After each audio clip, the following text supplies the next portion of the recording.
Kalau di sini prediksinya itu adalah Di Marco yang main. Tapi menurutku lebih bagus Skriniar di kiri, D'Ambrosio di kanan. Karena pertama D'Ambrosio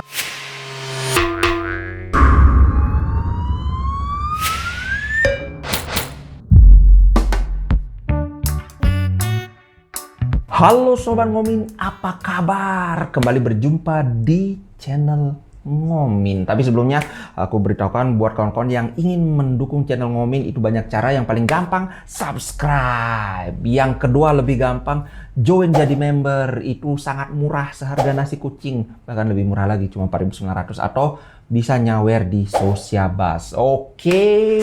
Nah, kita mau bahas prediksi pertandingan Inter Milan lawan Juventus di final Coppa Italia. Gila, Inzaghi. Musim pertama Inzaghi menurutku sangat gemilang, terlepas dari kita ketinggalan 2 poin dari AC Milan. Tapi jangan lupa, Inzaghi masuk kita itu dalam keadaan pincang. Dan target dia itu sebenarnya masuk Liga Champion aja. Tahu-tahu Super Coppa udah dapat, perburuan Scudetto udah oke, bisa melangkah ke 16 besar di Liga Champion, yang mana kita gagal. 10 tahun terakhir kita gagal. Benar-benar gagal. Kalau nggak percaya sama aku, silahkan dicek sendiri. Kemudian kita mencapai final Coppa Italia. Ini menurutku sudah luar biasa. Jadi tidak bisa tidak. Kalau ada yang bilang Inzaghi out, sorry bro. Kawan-kawan bebas berpendapat, tapi aku juga bebas berpendapat kan. Aku nggak setuju. Inzaghi harus dipertahankan. Ini aku lihat pelatih yang bagus banget. Dia belum pernah pegang tim yang berisikan mega bintang. Kalau Inter Milan pun sekarang hitungannya menurutku nggak ada mega bintang di Inter Milan. Jadi pencapaian Inzaghi musim ini, walaupun tidak dapat Scudetto, menurutku itu sudah luar biasa. Itu sih menurutku ya. Nah oke, langsung aja tanpa berbasa-basi, lihat Inter Milan lawan Juventus. Inter Milan musim ini sudah 3 kali ketemu Juventus. Yang pertama di Liga, itu hasilnya seri, yang ngegol Dybala. Padahal udah maunya menang itu. Kemudian di Super Coppa kita menang dengan sangat dramatis. Kalau kawan-kawan masih ingat itu golnya Sanchez. Terus terang waktu itu aku udah, ini kalau penalti, aduh bahaya. Waktu itu Handanovic lagi agak eok-eoknya. Kemudian Lautaro Martinez juga sering gagal penalti kan. Terakhir kan dia gagal juga penalti. Untung bolanya mantul ke arah dia, jadi bisa di gol. Itu terus Bonucci udah siap-siap mau ini kan, mau masuk khusus untuk penalti aja. Tahu-tahu kita ngegol. Senang banget. Nah, kemudian pertandingan ketiga lagi di Serie A lagi, dan kita menang. Cuma catatannya adalah waktu itu kita memang menang 1-0, tapi kita digempur habis-habisan oleh Juventus. Dan sebagai Interisti aku harus mengakui waktu itu Juventus mainnya lebih bagus. Oke, sorry kalau mungkin ada kawan-kawan Interisti yang tersinggung. Enggak, ini pendapatku secara objektif ya. Untungnya waktu itu kita menang. Nah, next bagaimana ini? Waktu itu adalah yang mengejutkan, Juventus itu 16 pertandingan tidak terkalahkan. Main lawan Inter, mereka tampil sangat mendominasi, sangat agresif, tapi rekor mereka pecah di tangan Inter Milan. Atau mungkin di kaki Inter Milan kali ya, lebih pas ya. Untuk berikutnya yang aku lihat adalah ini. Perkiraan pemain di striker Juventus sudah pastilah Vlahovic. Cuma apakah dia akan pakai 2 striker atau 3 striker? Menurutku kemungkinan mereka akan pakai 3 striker, yaitu Morata dan Dybala. Ini lebih mungkin sih daripada 2 striker. Kemudian untungnya si Chiesa masih cedera, jadi itu keuntungan buat Inter Milan. Nah, aku nggak akan terlalu banyak membahas ini squad Juve. Tentunya yang kita bahas ya squad Inter Milan. Ada ini, aku baca berita yang lebih mungkin jadi starter itu adalah Dzeko dibandingkan Korea dan Alexis Sanchez. Kalau Lautaro Martinez kan sudah pasti itu. Nah, Dzeko karena kemarin dia lawan Empoli mainnya bagus, walaupun tidak ngegol tapi dia ada 1 assist, dan secara umum memang mainnya dia bagus. Keunggulannya adalah jika Dzeko yang bermain, kita memiliki physicality di depan, jadi kemampuan fisik yang lebih bagus dibandingkan kalau misalnya Korea atau Alexis Sanchez. Ya jelas saja kan, bola tinggi kita bisa kasih ke Dzeko. Dzeko ini jangan salah, dia punya dribble yang sangat bagus. Bukan sangat bagus, bagus lah. At least lebih bagus dari Lautaro Martinez.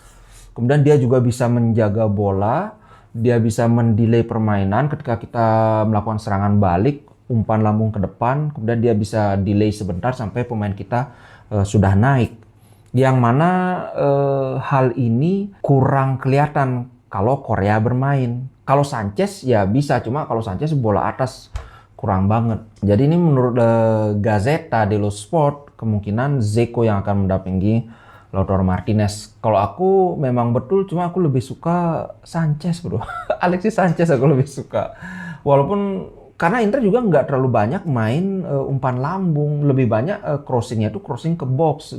Kalau crossing ke box penalti itu sudah semua bisa masuk di sana. Ada Dumfries, ada Perisic bisa ke sana, bisa Skriniar, bisa Bastoni juga kalau Bastoni main. Nah, ke masalah pertahanan nih, kalau di lini tengah kan sudah jelas ya, pasti Brozovic, Hakan, Barella udah pasti main. Nah, kalau di kanan itu menurut prediksi Sportmall itu Dumfries, aku setuju, Dumfries sangat bagus, Darmian juga bagus, tapi menurutku lebih baik Darmian masuk di babak kedua. Nah, di kiri Perisic, aduh sorry banget buat Gosen, tapi form Perisic ini terlalu hebat untuk di bangku cadangkan. Tenang, Gosen musim depan pasti lebih banyak dapat jam bermain.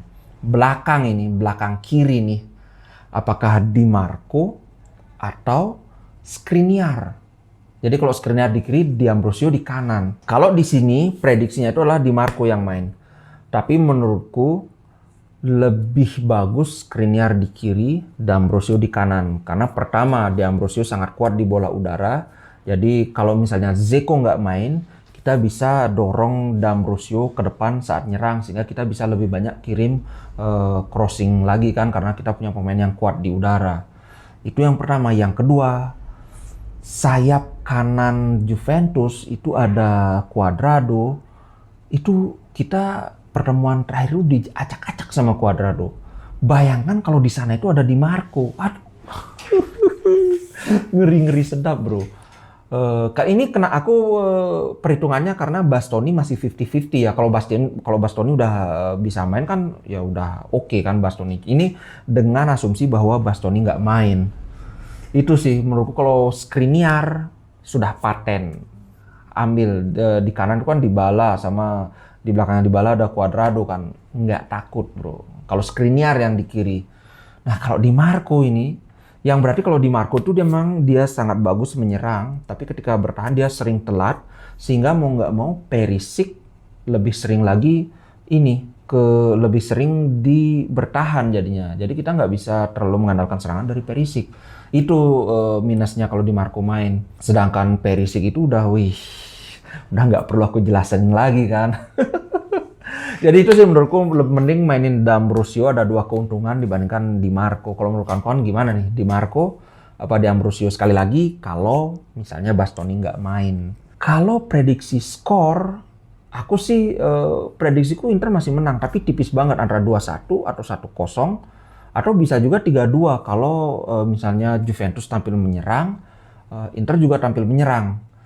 Mungkin tipis banget selisih 1 gol. Aku sih nggak ngarep penalti karena penendang penalti Inter yang bagus tuh cuma Hakan aja menurutku. Tapi di sini di Sportsmall itu prediksinya adalah Juventus yang menang, dan itu pun extra time. Ini bahkan ada data analisanya. Jadi probability-nya adalah Juventus menang dengan kemungkinan 39,92%. Kemenangan Inter Milan itu kemungkinannya 33,53%, dan seri itu kemungkinan 26,6%. Jadi skor yang paling memungkinkan adalah Juventus menang 1-0 dengan kemungkinan 10,41%, kemudian kemungkinan 1-2 itu 8,51%, kemudian 0-2 Juventus maksudnya menang 0-2 itu 7,02%. Kemudian kemungkinan Inter Milan 1-0 menang itu 9,37%, lumayan besar. Kemungkinan draw atau seri ini full time 90 menit ya, itu 1 sama, yaitu 12,62%. Jadi kemungkinan paling besar itu memang 90 menit itu skornya 1 sama dengan 12,62%. Aku terus terang aja aku nggak mau sok tahu, aku nggak ngerti bagaimana mereka dapat angka persen-persen ini. Yang jelas ini menurut sportsmall.co.uk ya. Kalau aku sih mungkin terpengaruh dari subjektivitas sebagai pendukung Inter, prediksiku sih Inter yang menang. Kalau aku, kalau dari itu juga dari La Gazzetta itu prediksinya Dzeko Lautaro di depan.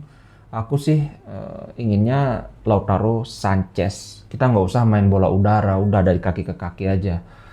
Sanchez bisa turun, sementara Lautaro dikurangi turunnya. Gitu menurutku. Bagaimana menurut kawan-kawan ini? Kalau kawan-kawan punya komen berbeda, silahkan tulis di kolom komen. Oke, ciao guys. Terima kasih sudah nonton konten Ngomin.